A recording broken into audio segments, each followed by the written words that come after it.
We'd like to introduce now the moderator for this evening, Mike Waters. Mike is he wrote it all down for me and then I lost it. So he had a career, just a guy, a long-time career in journalism, just a guy. He has moderated for us before very successfully. Last time his leg was up on a stool because he's recovering from surgery. Now he's not feeling well, so everybody be nice to Mike tonight. In addition to his career in journalism, he spent the last 10 years of his career working for Catholic Charities as the director of their Cicero office, okay? And he is also he is now a volunteer like the rest of us as the leader for the Immigrant Rights Protection Team within our group. He will introduce our panelists.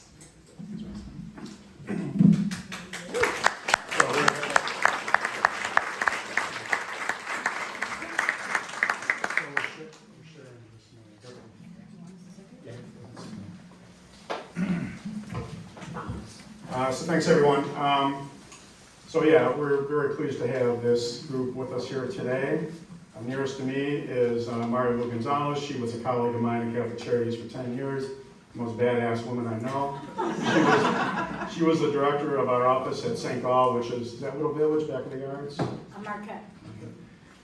She just retired from Catholic Charities, spent much of her career there working with immigrants. Catholic Charities was on the front lines, has been on the front lines of working with immigrants, and Marilu was on the front line of the front line. Next to her is State Representative Abdelnasser Rashid. He's, many of you are in his district, and he's somebody who is very passionate about immigrant rights and immigrant protection. And then at the end is Adrian Calderon, who is the district director for Congressman Chuy Garcia. The congressman would have loved to have been here himself, but he's in Washington doing the people's business. So thank you all for being here. We're going to start.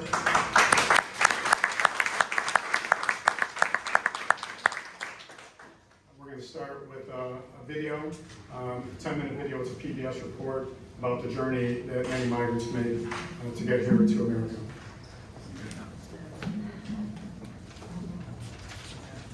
Life around the world for refugees and migrants fleeing war, persecution, climate change, and economic misfortune routinely find themselves in great peril along migrant trails. Perhaps the most perilous path anywhere through the Darien Gap, a wild, lawless stretch that straddles Colombia and Panama.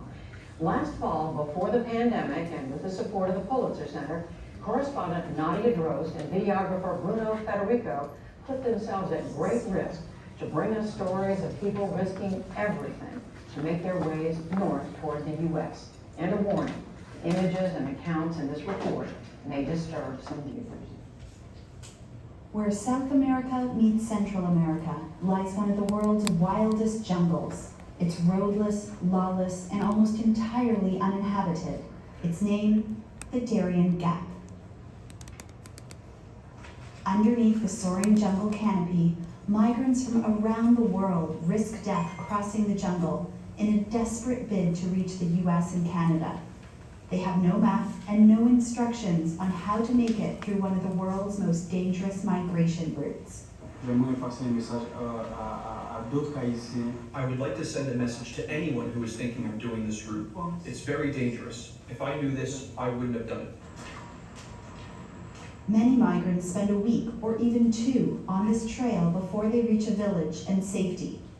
But these journeys started long before. Migrants from Asia, the Middle East, and Africa flew into Ecuador or Brazil, where visa requirements are somewhat lax. Haitians also use this route as a springboard north. But to get from Colombia to Panama, they have to cross the Darien Gap by foot. It's the only missing 66-mile break in the Pan American Highway from the tip of Argentina up to Alaska. Migrants go first to the end of the road in Colombia, the port town of Necoclí, to head west along the Caribbean. The passenger manifest was global. Most had little idea of what lay ahead. They dock in Kapurgana, a tourist town, now a trailhead for migrants headed into the Darien. We set out to join up with the migrant trail and reach the makeshift camp where smugglers wait for migrants. At dusk, a group of Cameroonians and Pakistanis arrived. They were exhausted and relieved to find the last spot on the trail where they can get hot food. Morning broke with torrential rain. The Darien is one of the wettest places on the planet. The environment could hardly be more different from the high mountains of Pakistan this group of friends call home. The Taliban targeted our family from time to time. That is why I had to leave my country. We packed our food for 5 days, and with guides we hired, followed the migrants as they set out, on a day-long ascent of a mountain ahead. The steep and slippery terrain was tough for everyone, but nearly impossible with an injury.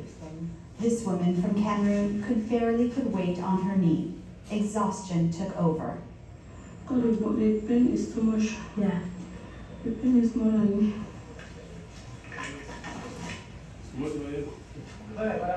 Up the mountain, the smuggler the Cameroonians and Pakistanis hired demanded payment. As we hiked, young men carrying square backpacks filled with bricks of cocaine passed us. We were told to expect their heavily armed security patrolling, so we put our camera away.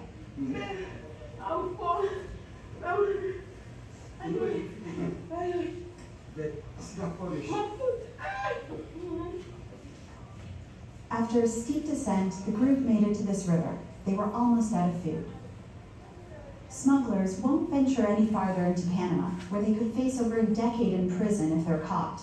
This one, who didn't want his face shown, wished smugglers weren't prosecuted so they could help migrants safely complete their journey.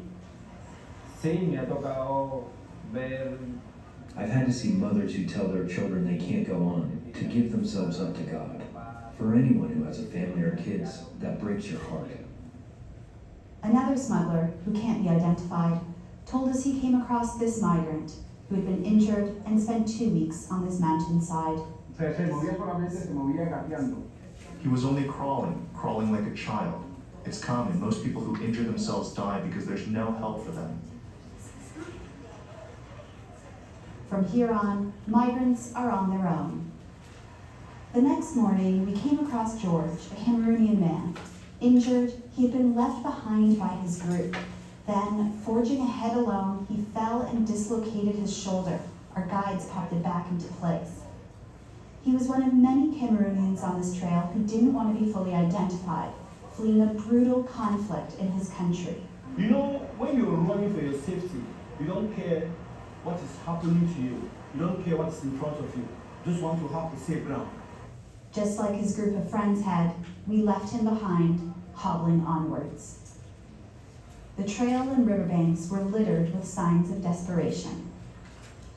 Before long, a large group of Haitians and Sri Lankans appeared.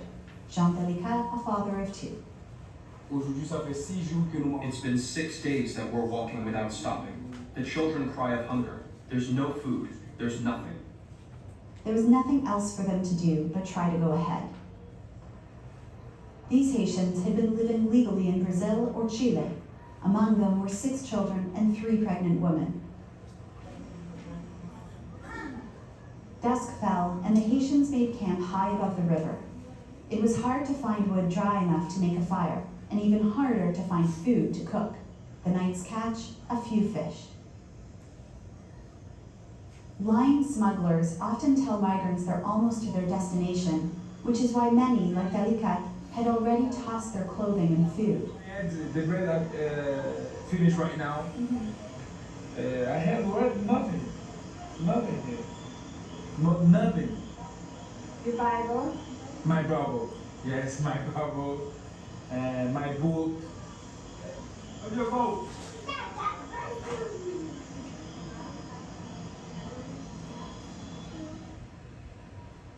Dawn broke after a night of heavy rain. They barely slept. They are soaking wet and very hungry, but in fact, we are stuck here for now. That's because overnight the rain made the river rise dramatically. It was too high to cross.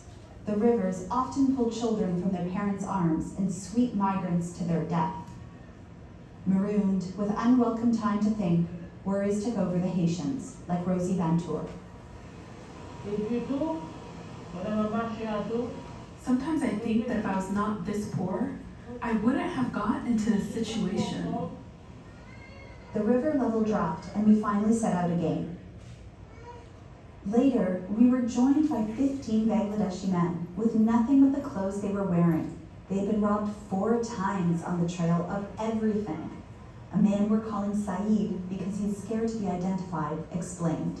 A group of 5 to 7 mafias came to us.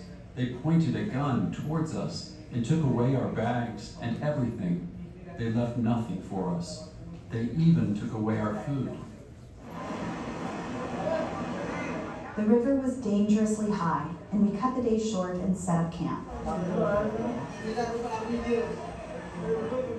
The next morning, 8 migrants from Haiti and Ghana, who began the crossing with the Haitians but fell behind, suddenly showed up.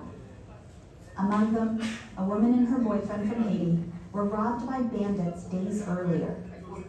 One grabbed the boyfriend's arm, threatening to cut it with a machete. Charlie Pierre from Haiti helped tell us what happened. After the thief said, "Go off and leave the woman behind." And so he's walking, but looking behind, and sees these guys lowering his wife's underwear. One of the men assaulted her, penetrating her intimate parts with his fingers, looking for dollar bills they suspect migrants of hiding. Later, we heard many stories of this and other abuse on the trail.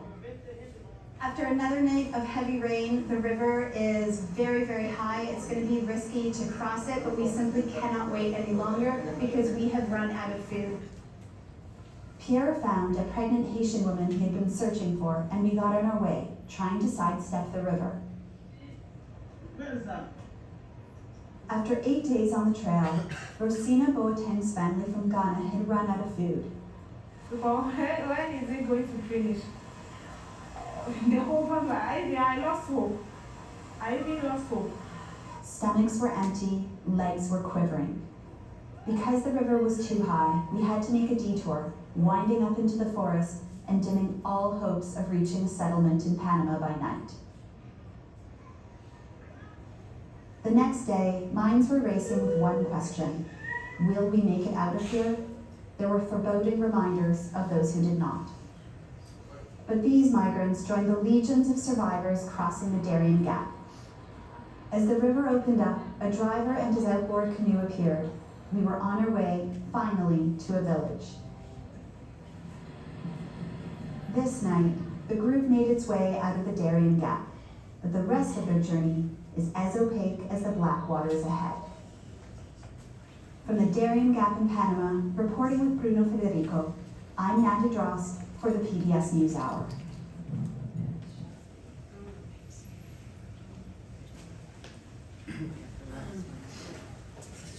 Remember that this is just part of the journey that they make to get to the U.S. It could take weeks, months for them to get from where they started to get to America. So, Catholic Charities, you recall, over the last couple of years, there were the waves of migrants, primarily from Central America, that were getting bused to Chicago by the Texas governor. And we had, Catholic Charities was one of the agencies that staffed the welcoming center that these immigrants arrived at. So they had spent weeks, months making this journey, many of them going through the Darien Gap, and then completing the rest of their journey, finally getting across the border, getting into Texas, then getting stuck on a bus by the state of Texas, often going to places that they didn't even know where they were going. So late at night, they arrived in Chicago, put in a shelter. The next morning, they're at the welcoming center that people like Marilu was staffing. You'd think they'd be broken by that point, right? But no, I mean, they're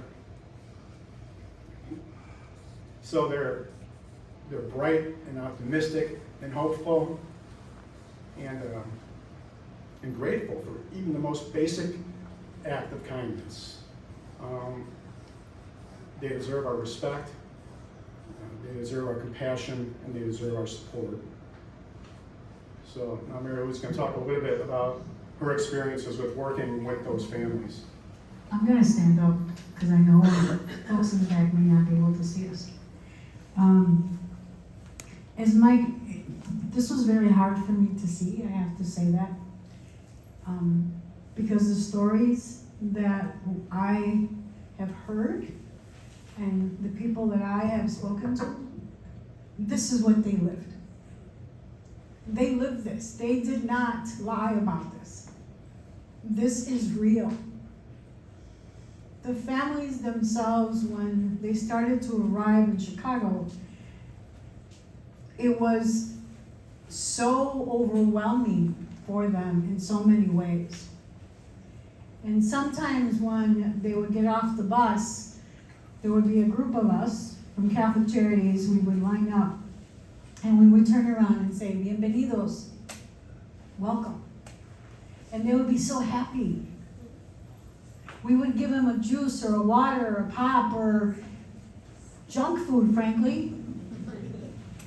And they would say, gracias, thank you. It made such a difference for them to get a pair of socks, a pair of shoes, a shirt. But the one thing that made a bigger difference, and he said it here, they got Bibles too. We gave them Spanish Bibles. And that was a donation from a church, a Catholic church, that turned around and brought boxes of Bibles and we gave them out. And they would say, esto es lo que me ha dado vida. This is what has given me life. Those types of stories are constantly in my head. And I have to say that. I was born here. I'm Mexican. I was born here. My parents were not.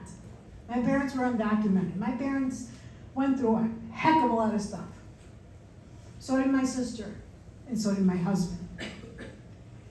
But when these folks started arriving and began to realize how important it is to really listen to people's stories, it makes such a difference in your life.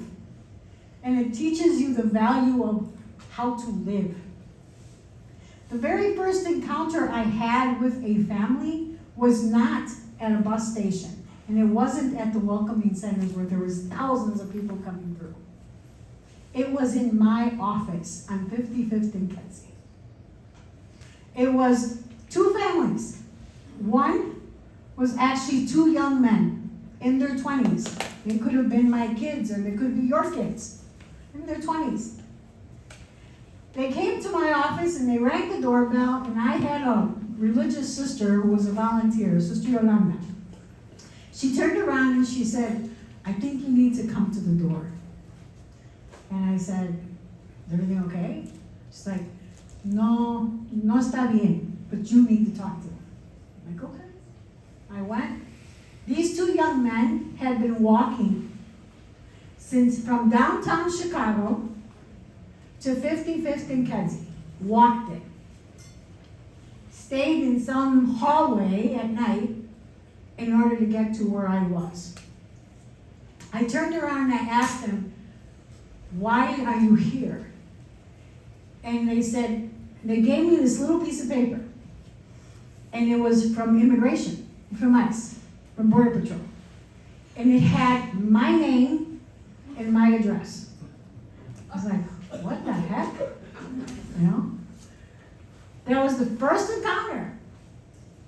So I started making calls downtown, 721, headquarters, like, this is what's going on, I don't know what happened, blah, blah, blah. And I'm like, nobody could give me an answer. This is way before the buses started showing up. Then they turned around and I was like, you know what, sister? We're gonna figure this out. I think that's why Mike said I'm a badass, but it doesn't. I grabbed the company credit card, I can say it now. I grabbed the company credit card, I registered them in a hotel, and I said, vamos.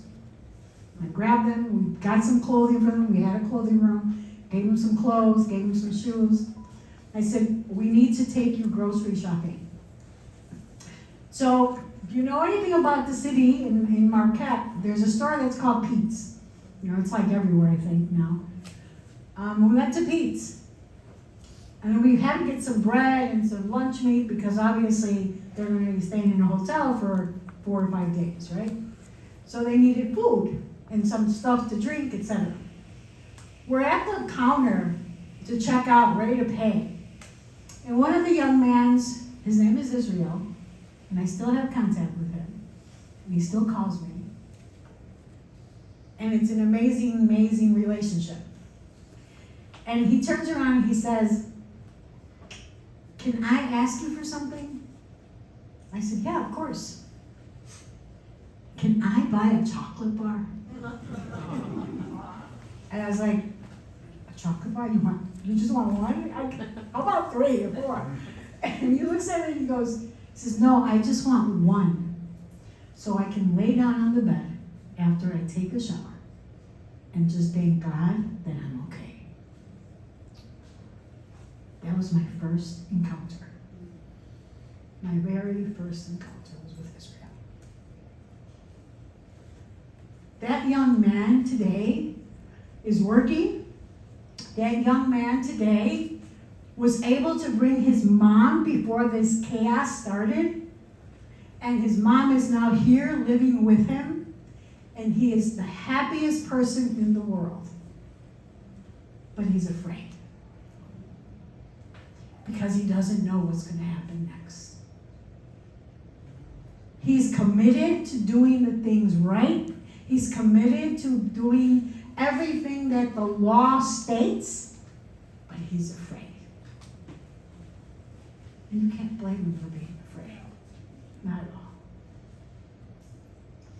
He was my first encounter. And then the rest is all the welcoming centers and the 10,000 people that Catholic Charities placed in housing, etc.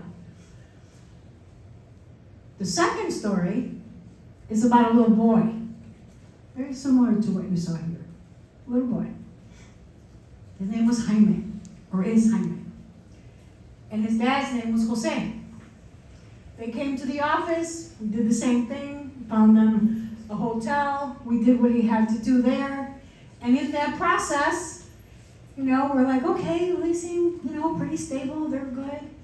They're showing their immigration paperwork to us. And, we had a relationship with an immigration attorney. She saw their paperwork at that time. She said, "Oh, this is perfect. Let's move this along. Let's get it done." Part of the process for asylum is that you have to have credible cause. Credible cause basically means, and I'm not an attorney, but this is what I've learned.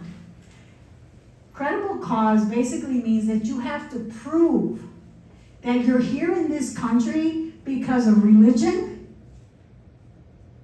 because of cartels, because of the government itself. But you have to prove it. Do you have any idea how hard it is to prove that? If you're being persecuted, you're not going to take a video and say, "I'm being persecuted." But you have to prove that with immigration in order to get a worker's permit. A worker's permit does not guarantee you anything. Nothing. All it guarantees you is that you can find a job while you're waiting. That's it. But you are still in the process of deportation. There has not been any change in legislation on immigration for over 30 years. 30 years. I've been at this for more than 30 years. And I'm not gonna lie, it scares the crap out of me. The little boy that I'm speaking to you about, this little boy was only 8 years old, and he came with his father. And when we were waiting for the lawyer to look at the paperwork and make sure that you could stamp everything off and sign off on it and they could go on their merry way, I asked the little boy, "So how are you?" Just like that, a normal conversation with a little kid. Like my grandson, who's 7 years old. "How are you?" And he turns around, he's like, oh, I'm fine.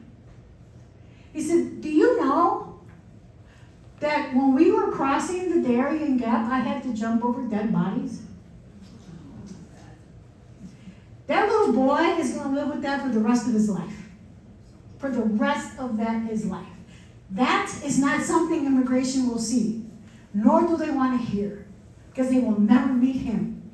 They will never meet Israel. They will never meet Jose. They will never meet Marta. They will never meet Griselda. They won't meet any of them. All they will see is the freaking paperwork that is required by law. As I said, it scares the crap out of me. Because this is not what human dignity is about. A little boy should not have to climb over dead bodies. Israel shouldn't have to ask permission to get a freaking chocolate. My parents shouldn't have had to go through all that crap either. And neither should have my husband. But this is where we are now. And I believe very strongly that God has a role in everything. And the human dignity of a human person is the most valuable thing in the world. But if we don't know our stories, we know nothing. Thank you.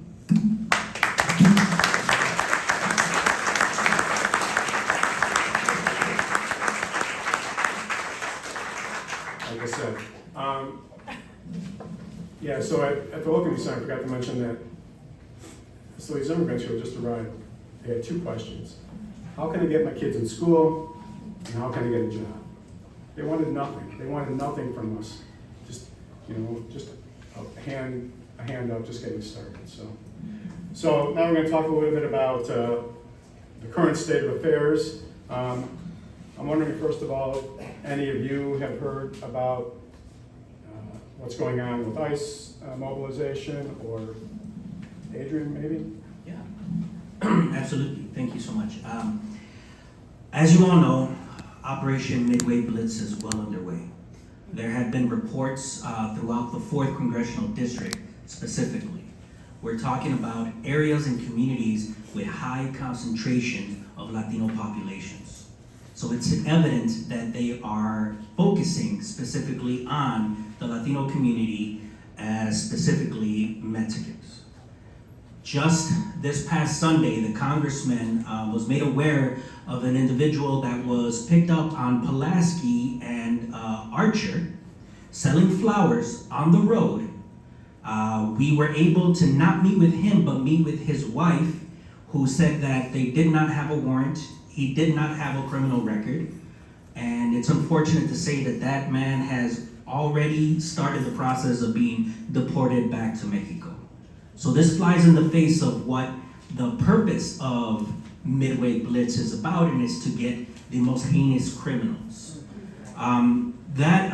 Reports are also coming in from suburbs like Cicero, Berwyn, Melrose Park, Maywood, and a wide variety. Even this morning, there were new calls of places where our districts overlap as well.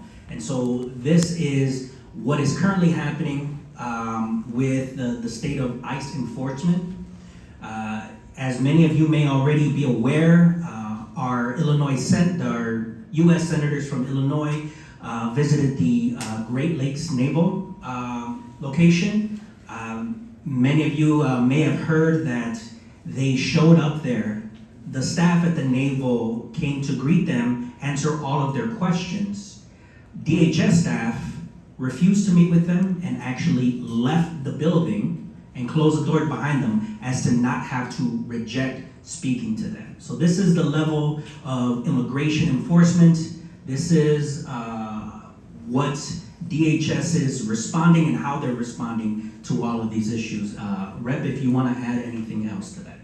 Thank you, and thank you so much for inviting me for the work that you're doing and being here today. I don't have too much to add. I mean, we've seen the announcements over the last few weeks in terms of potential deployment of the National Guard, bringing ICE, getting ICE ready for large terrorizing campaigns, some When we say immigration enforcement, sometimes it's a little bit of a euphemism for terrorizing immigrant communities. And so my office has been hearing these same reports.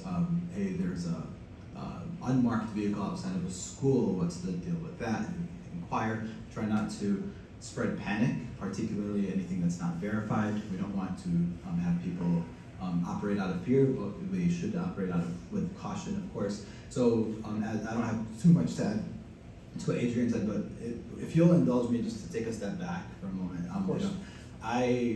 So I started my first job out of college was in immigrant rights. Actually, even while I was in college, I was an intern at ICER, at the Illinois Coalition for Immigrant and Refugee Rights, and I came back and worked for them right after I graduated.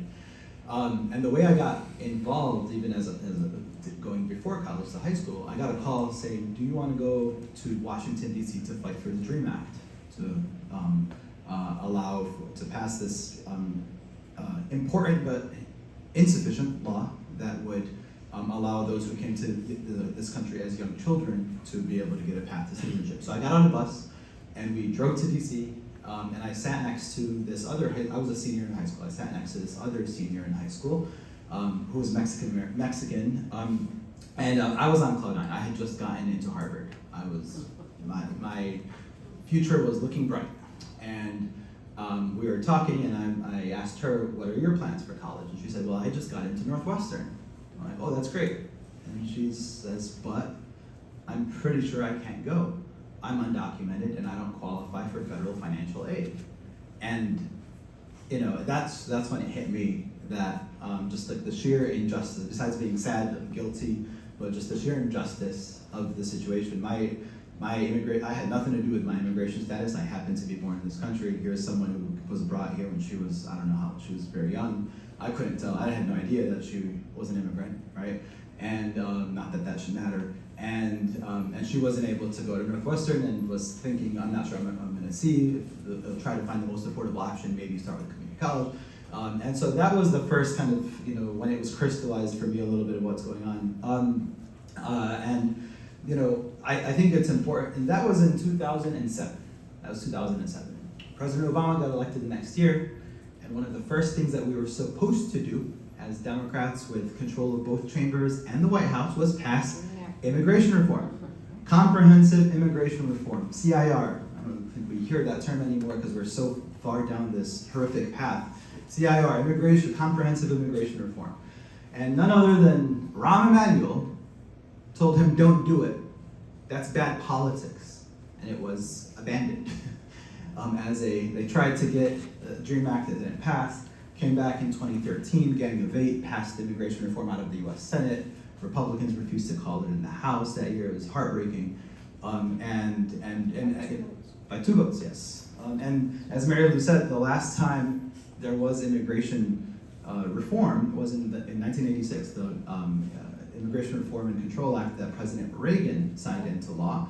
And when earlier this year, on the Illinois House floor, Republicans were celebrating President Reagan's birthday, I got up and I said, I would also remind you as you celebrate your hero's birthday that it was President Reagan who signed the Immigration Reform and Control Act into law that created a path to citizenship for nearly 3 million, I think 3 million undocumented immigrants. And this is the same party that is fighting to criminalize, stigmatize, and punish people who are trying to build a life for their family. I want to just thank you for starting with these stories, starting with what you shared in the video, because oftentimes we go straight into the policy and into the kind of political fight without grounding ourselves in the values and the humanity and what's going on, and the fact that we are in an interconnected world and migration happens all over the world. And the policies of this country also create migration. NAFTA and the trade agreements that had diverse impacts on the Mexican economy. There was some really good development that came out of that, but there was also putting a whole lot of agricultural workers out of business because of the ability of the US to flood the Mexican market with agricultural products that were much cheaper, and it put huge sectors of the Mexican economy out of business. And where are those workers gonna go? North to America. It's natural. It's the human condition. when we put crippling sanctions on countries, what's going to happen? People are going to move. These people who we saw, including the skulls that we saw, you think they wanted to move? They wanted to leave because it was a luxury for them to just pick up and go through all of that? No, they had to. They felt like there was no other option for them and their family, and that's so many of our undocumented neighbors. They made a hard choice to leave their communities, their homes, the places they grew up with their children, and go through hell to get here. And then we have this very short-term memory about the fact that unless you're indigenous or were forced to come to this country on a slave ship, we're all immigrants, right? So I just wanted to center that, and thank you for grounding us in that. I'm happy to talk about state-related matters if you'd like. Yes, please. Should I go straight into that? So first, Illinois has a great history of being a very welcoming state and having very strong immigrant protections on our books, going back to in-state tuition for undocumented students who can be able to get in-state tuition rates at our colleges and universities. Back in 2012, 2013, when I was working at ICER, we passed driver's licenses for undocumented immigrants so that if you get stopped for, say, speeding or passing a stop sign, you don't end up in a deportation proceeding because of something that maybe you should just get a ticket for. And then we passed the Trust Act to prevent state and local government from being able to, from cooperating with ICE or essentially acting as agents of ICE. And then this year we passed the Safe Schools Bill to prevent ICE or law enforcement from being able to go to schools without a warrant, without a judicial warrant. There are a few other things as well. That we invest in community organizations that are providing legal services. We told the Attorney General's office, let us know what you need so you can hire as many lawyers as possible to fight back against the Trump administration. So those are some of the things that we've done as a state, and we'll continue to explore. I know there's no shortage of creative thinking about what more can we do. At the end of the day, it really is a power struggle, a very strong, powerful federal government and states and localities that have limited but meaningful power, and then probably extremely importantly is our individual and grassroots power to protect each other in the face of this federal onslaught. But I hope that just wanted to share that quick overview of Illinois law. We have some of the most robust immigrant protections in the country. We invest in immigrant services and making sure that people are able to get support that the state puts in our state budget, and things like the Safe Schools Bill. There was one question. Did you want me to go into the Way Forward Act? Yeah, please. Yeah. So the question is, so the Way Forward Act, it's a state law that prohibits detention centers in Illinois. So the question is, so the Broadview ICE is supposed to be a processing center, but it's now being used as a detention center. Could the Way Forward Act be used to shut down that center? Yeah, it's a great question, and that came up in recent days. I'm still trying to find a clear answer on that. And maybe Adrian has some additional color. My understanding is, one, it's a federal facility, which means that state jurisdiction is going to be fundamentally limited. I don't want to say non-existent because I don't want to answer that question of whether the law can or can't be applied without hearing from the Attorney General's office directly in terms of whether there is something we can do. If it is a federal facility and we can't take action directly against the facility, what we do have to make sure is that the law is being applied to municipalities so that these individual municipalities are not cooperating or being extensions of ICE, and that the police forces are not doing ICE's work for ICE. Have any of you heard of any examples of municipalities that have been cooperating with ICE? Sure. We have not heard of any specific or concrete, anything that is provable. There have been rumors, there have been conversations. This is why it's important that all levels of government get together and make sure that these municipalities who may tend to lean towards or sympathize with ICE detentions, that there knows that there's a spotlight on them, so that they maintain and follow the law of the state. I know there is some political posturing that's happened by some municipal leaders, I think in downstate central Illinois, where they say we welcome ICE, and I do believe that the Attorney General's office is serious about enforcing the law. I know earlier this year, Orland Park, the mayor of Orland Park at that time indicated that he was going to welcome federal cooperation with ICE. We reminded him that that's against the law, and then he lost his election. So.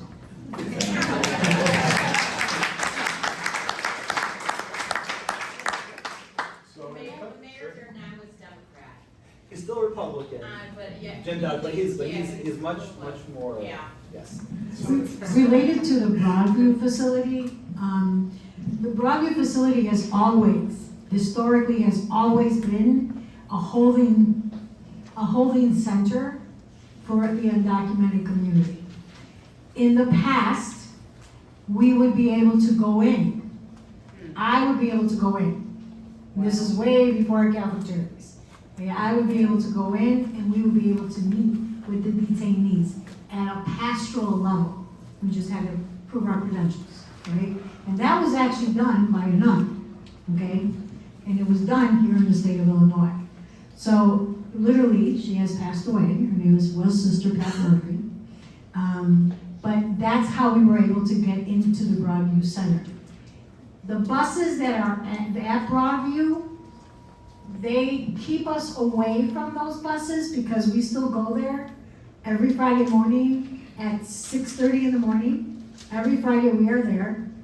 We're there to pray with, primarily. That is a pastoral response. And they can actually see us through the windows. In the past, they were a lot friendlier. Currently, they are not friendly at all. They are not friendly at all. They are not friendly at all. So many of you may be aware, the Congressman, along with other colleagues, Delia Ramirez, who am I missing? Danny Davis, Jackson, all went to the facility, and as their right as members of Congress to oversee and to inspect that facility, they were denied access. Not only were they told no, for majority of the 3 hours that they stood outside, no one would come and even talk to them.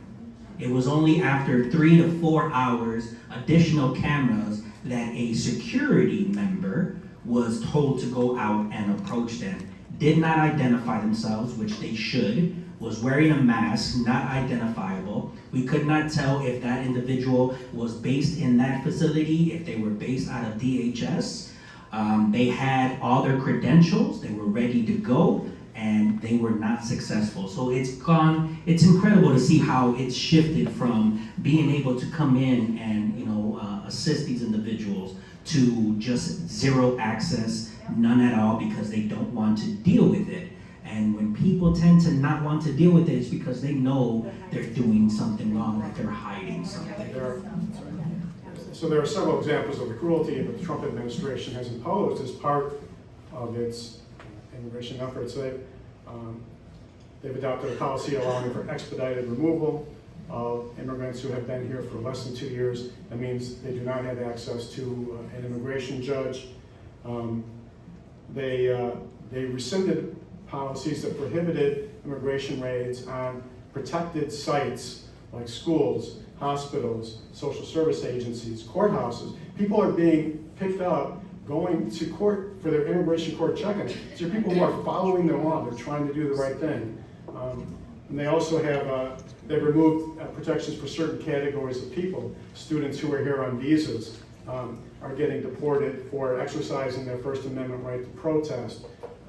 Immigrants who are here with temporary protected status from countries like a lot of the Central American countries that are undergoing such horrible upheaval, terrible poverty and persecution. So what else, Adrian, is going on? Can you tell us, is there anything going on at the federal level to try to offset any of this, Yeah. So the congressman has, joined several letters, amicus briefs, litigation that is currently fighting back against some of these policies, the removal of some of these policies as well. He has been attending rallies, he's been holding press conferences, he's been speaking with constituents, with people who work in this field like Marilu. He's been partnering with all levels of government like Representative Rashid. This is what is available when your party is not necessarily in power. Now, if you know anything about the congressman's history, he introduced a New Way Forward Act, which opened up the conversation on what comprehensive immigration could look like, right? And this meant to dismantling the pipeline of, immigration deportation to in detainment, right? To allow some pathways to citizenship for many of these immigrants communities, and to, I hate to use the word dignity now because there's the Dignity Act, right? Which is the opposite of what it offers, but it gave them a pathway to citizenship. It allowed them to not be part of a two-tier system or to make them a permanent underclass, which is, I think, what some of the other parties' goals are, is make them a permanent underclass, benefit from them, not only for the federal government, but for these private entities that are detaining them as well. So one other question I wanted to ask you, Representative Rashid. So there's a bill in Springfield right now, House Bill 4086, that would ban ICE agents from wearing masks. Are you familiar with that? I am familiar with it, yes. So I had seen about a month ago that California had introduced a bill in their state Senate, I believe, to do that. I actually requested that same legislation get drafted here. But before I filed the bill, I spoke with the immigration advocates, immigrant rights advocates, just to make sure that we're coordinating on strategy and the legal process. And essentially, what I heard was we don't have the authority that would get struck down very quickly. If we, by state law, tell ICE you can't wear masks, that'll get struck down. If that guidance changes, if the AG, the Attorney General, believes otherwise, I would love to do that. I'd love to do that, or any other things. I'm personally not a fan of, trying things that can't actually accomplish what we're trying to accomplish, right? So if that is not an avenue that is available to us, then what are the things that we can and should do? Like explore whether the New Way Forward Act can actually do something about Broadview, and if not, about the municipal cooperation with ICE and other things. So the short answer is I'm familiar with the bill. I do not believe that the state has authority, that it would get struck down in court almost immediately.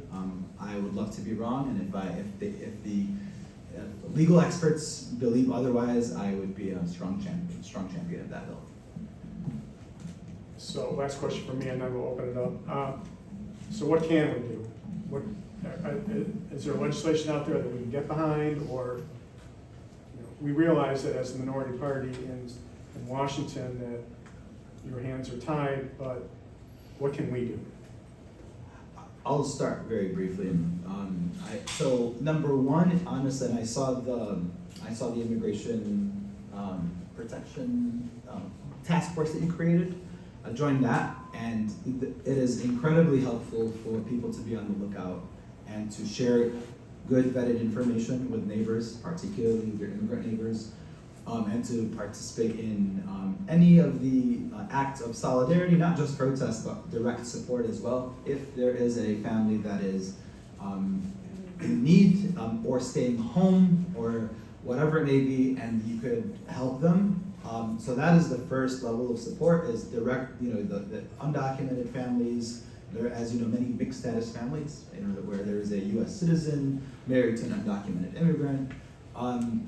And so directly asking them how you can be helpful. Of course, the ICE Watch efforts, making sure that people are, if they are spotting ICE or spotting any unusual activity, to report it to channels. I'm sure you'll be communicating with ICER and other organizations about what those channels should be. I again would caution against just kind of, I would say, reckless spread of information, because sometimes it is just a cop car, for example, and not a not ICE activity.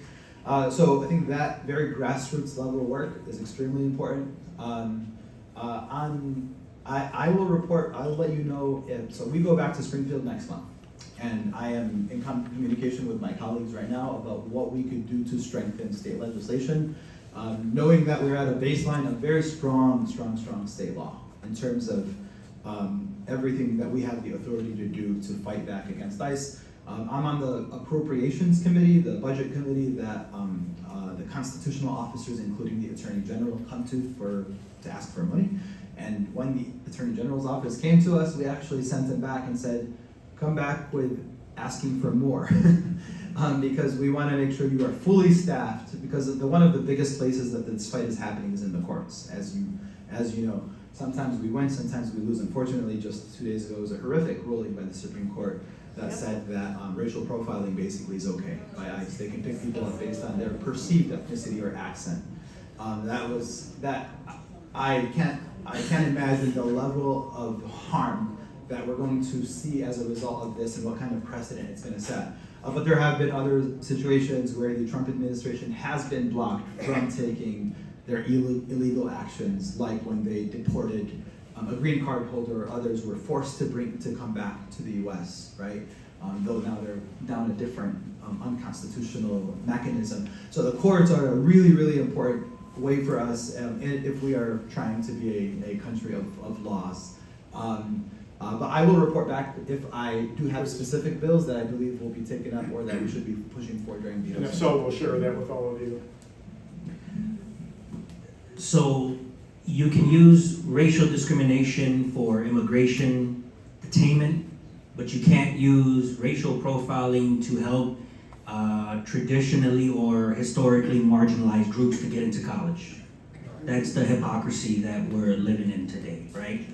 What you all can do is make sure that you know not only what your rights are, but the rights of your neighbors, because they're one and the same. I saw a lot of literature out there. We have some literature. There is literature that has the Congressman's name behind it, because we believe we're in the right to utilize these specific steps. I'm going to use an old cliche. The world is watching. The world is watching the Chicagoland area now, and the best thing that you all can do is to hold up your phone and record. Be as polite as you can. You don't want to antagonize them, because that's exactly what they're looking for. They're looking for a reason to criminalize, to ignore, and to avoid having to deal with people. And they'll label you as a radical. They'll label you as angry and upset and not making any sense. So if you are polite, but you know your rights, and you ask those positive questions, is this a judicial warrant or what was the term?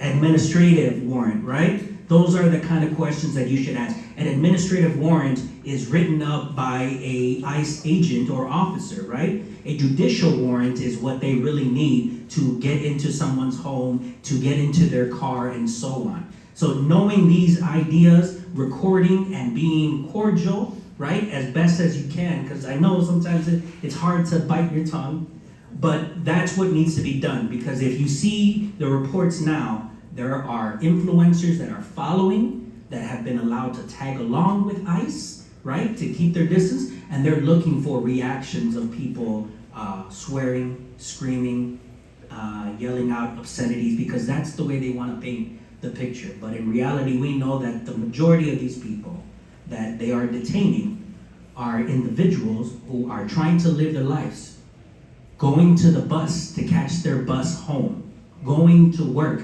dropping off their children at school, going to the doctor, law-abiding immigrants who are going to courts and doing what was asked of them, and they're still being detained. So that's what we as a community can do, is stand up for them when they can't.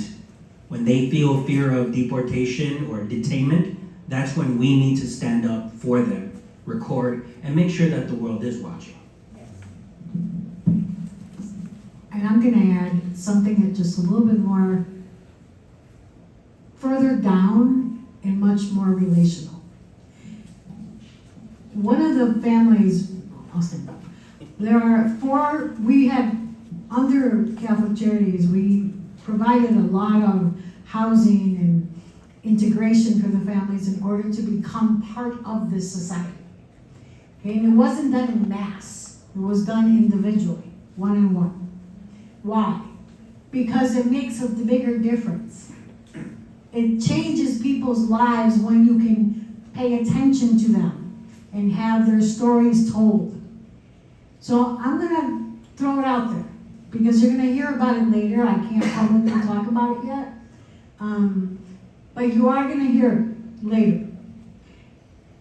It's time to step up and step out. That's right. And what does that mean? It means we have to talk to each other. It means I have to talk to my neighbor. If that means taking their child to school because they're afraid to go, do it. If that means going, asking them, do you want me to go with you to buy groceries? Do it. We have the time and we can do that. That is what matters most. It's about stepping in it and then stepping out. Because we can't continue to keep talking to each other. Yes, continue to protest. I'm not saying don't. Because I saw that and I asked Mike what it was and I was like, oh yeah, I want to do that. You know, and continue to do that. Absolutely. Chicago is based on organizing. That is our history. And we changed history quite a bit, many times. But it's up to us to do it. But right now, it is about relationships. It's about my neighbor. It's about helping them as much as I can. And I'll end with this. Many of the families that I worked with, I still keep in touch with them. And the majority of them, what they are asking for now is attorneys who are willing to take them on, not to represent them, but just in case. Because if they don't have an attorney when they are picked up, they get into the process real fast.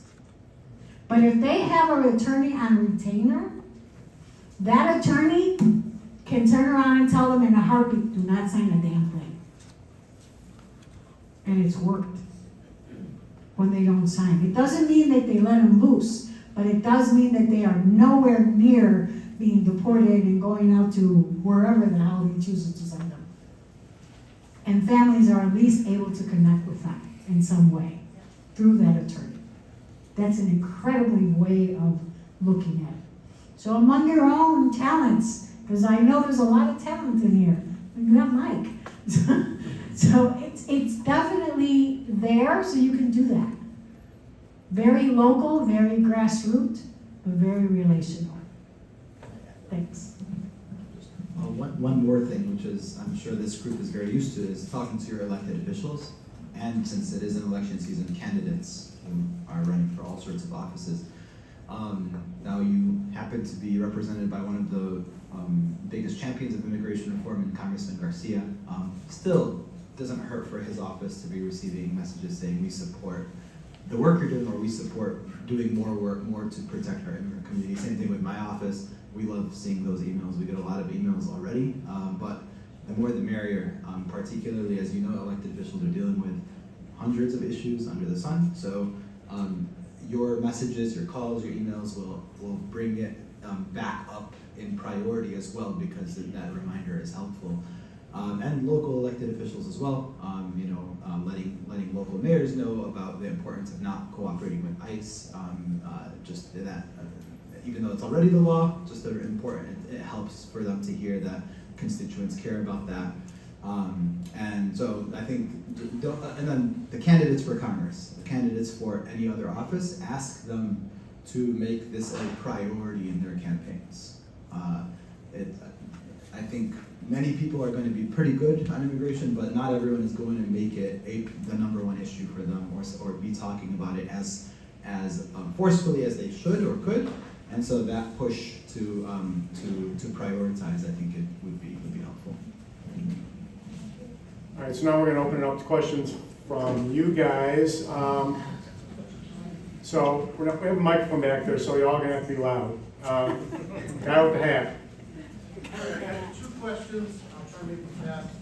First one was judicial versus administrative warrants. I'm just wondering if the Supreme Court decision from the recent one affects that calculus in any way, or if it's really doesn't matter. In other words, I'm not sure what they now can do that maybe they couldn't do before. Because they get anywhere they want. Yeah. So when we mentioned the racial profiling, that is out in a public space. That's what that deals with. The warrants itself, the judicial one allows them entry into a non-public space. So that would be the distinction between that. And if you sign up for our Immigrant Rights Protection Team, we'll connect you with training that will allow you to learn all of this stuff. So the second question, so I am looking, so first of all, my wallet is open, and I am looking for smart ways to spend that money, and I'm not talking throwing money at, political candidate, DNC or whatever. I'm looking at targeted, effective places where we can spend our money and get the most impact even at the local level. So I'm looking for ideas of that, and just tied to that, I'm almost done. Tied to that is, we were talking about federal facilities, and well, it's federal facilities, nothing we do. Well, cities are usually pretty good at, spending a long time to fix the streets, to fix potholes right by places that maybe could block cities or whatever. I'm looking for innovative ideas. We can't just play by the rules. We don't know how much longer the courts are going to last, and we need to think differently. We need to be innovative. So I'm looking for ideas like that. That's. Yeah, if I understand your question correctly, I think there's a lot of nonprofit organizations that do training specifically, that host clinics within their own facilities. Some of them can afford 2-3 people, others can barely afford one. So assistance financially for them may be a benefit. Another idea off the top of my head is food pantries, right? They don't necessarily ask for your citizenship, and so when people are not able to work for fear of being deported, staying home, not going grocery shopping, food pantries can be an alternative for them. And many of our food pantries lost a lot of federal funding due to cuts. So that is another one off the top of my head. I don't know if you all have anything you want to add. I would second too, and Marilu already mentioned this about firms that do immigration law. That is a huge need. We know that from Catholic Charities, so that do pro bono immigration law. National Immigrant Justice Center. I used to work with them and volunteer with them on asylum cases. It's a wonderful organization. Look it up. They need support. They need volunteers. They need money. They are overworked and overwhelmed. National Immigrant Justice Center. I will second that. NIJC is a constant partner that we work with on a regular basis. We partner with them whenever it comes to individual constituents. We speak to them when we need to know what exactly is happening at the ground level. They're all a great organization. And we're also trying to develop mutual aid programs. I'm sorry, I would just add, it was mentioned, and the representative was an intern there. ICER is also a great one. ICIR and TRP, the Resurrection Project, is another partner of ours that we work very closely with. I was able to bring some of their materials that you see outside as well. And I'm sorry, one last thing. The rep was talking about how you need to reach out to our offices. I've been kind of leaning towards my colleague here. This is Maria Velasquez, who also works with Congressman Garcia. Either one of us are a great point of contact for our offices. As a matter of fact, I would always use my favorite word, both. Reach out to both of us to get as much information, and thank you, sorry. And I like the idea of direct support of a family. maybe your church can adopt a family if you're involved with the church, or your neighborhood. You get some of your neighbors together, and one of the things that we will try to do is identify those families who could use support. But we welcome your ideas for those kinds of mutual aid projects as well. So, related to the mutual aid, I would also say to you, I said it before, there's a lot of talent in this room. And if you know immigration attorneys, start pulling them in. They're needed, big time. These families cannot afford to pay $10,000. And yes, NIJC is an awesome organization. I know them well. I've done a lot of work with them, especially when it comes to deportation, but they are overwhelmed. So the private attorneys, some of them are great and they will take pro bono. But most of them can't do it because it takes so much time. The paperwork is extensive, and the documentation that's needed that the family has to provide is even more expensive. So there are different ways of looking at it, many different ways. But the mutual aid can be as simple as a food or a meal, or as large as providing tuition for the child to go to school, because we've had churches that have done that. What was the name again? National Immigration Justice Center, NIJC. Okay, can I get back to the racial profiling? I have some friends that aren't here tonight because they look Mexican, because they're Mexican American, or I look Guera, even though I'm from Mexican American grandparents. They're scared to leave their house. So that's why I'm here by myself. What recourse do they have? Because when we watch the news, they just pull them and drag them in cars. They don't ask them. I don't know. So among the handouts, we have our Know Your Rights, which talk about what an immigrant can do if confronted by ICE. And so I think probably the best thing we can tell them is to make sure they know their rights. So I told them, like, keep your passport on you. Right, and so that's, you'll find a lot of that in the Know Your Rights material there.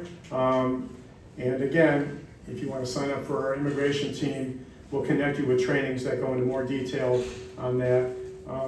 Adrian also mentioned about recording. One of the handouts. Too. What about the high school students? Because the flower cart man on it's across from Curie. Right. Okay, lots of Hispanic students there. Lots of my friends work there. I'm a retired CPS school teacher, administrator. So they're trying to make sure that these kids can get to school safely. So they're out there in the mornings. They have a sign-up sheet to make sure these kids can get to And there's class. another example of mutual aid, right? Those kinds of accompaniment programs. What danger does that put the teachers in who are Mexican American too? Do they have to walk around with their passports with them? To be honest, look, I am Mexican. I have 6 grandkids. My 3 kids, 2 of them are darker, real dark. Guarantee you, they will get stopped, and they know it. I have 3 of my grandkids who are all college students and high school students. They will get stopped, guarantee you. If you're speaking Spanish on a corner, they will get stopped. Yesterday I was with a bunch of priests, and literally one of the priests turned around and said, 5 of us, right here, right now, if ICE passed, that we would get stopped. Simply because of the color of our skin. My pastor in my church, he's Mexican, born and raised. He doesn't have permanent residency here, nor is he a citizen. He has what they call a religious visa. That religious visa expires for him in 5 years. If he's standing on a corner, he will get stopped. So I think the best thing I would tell them is to make sure they know their rights. Correct. Any other questions? I don't have a question, but when the buses first started coming, I answered a call on Facebook to Refugee Chicago. I don't know if you're familiar with Burma Show.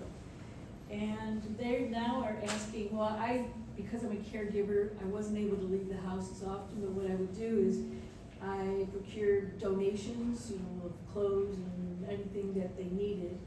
And the other thing I did was look for housing online, because I couldn't leave the house because of my mother. But the other thing they're asking for now, are because what you said, people are afraid to leave their house.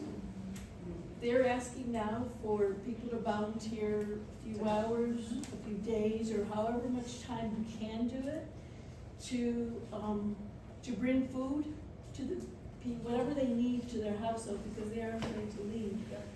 Yeah, So my friends are citizens, they're just, they don't have. So one of the things that we'll do is to try to connect you all with those kinds of opportunities. Any other questions? What do we know about ICE people? Who are they? Where are they from? What do they get paid? Are they government employees? Are they contracted? What's their incentive for doing this work? How are they? Okay, so, the last time I was in this library was for Rep. Rashid's town hall. And that same question came up where, is there a vetting process for who's allowed to be an ICE agent? I looked into it, I still do not have an answer for that. They lowered the standards, they've increased the pay. It's incredible. You can make more money being an ICE agent than you can being a first-year educator, right? And so it kind of shows you the priorities, right?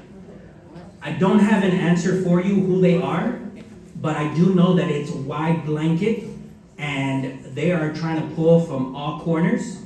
And I don't know what their specific vetting process is other than what's readily available on their website. I think they want to, I shouldn't say I think a lot of people believe that it is specifically vague like that to leave openings, right? And that's all I'll say about that. But again, I try to investigate it, look into it, still don't have an answer for that.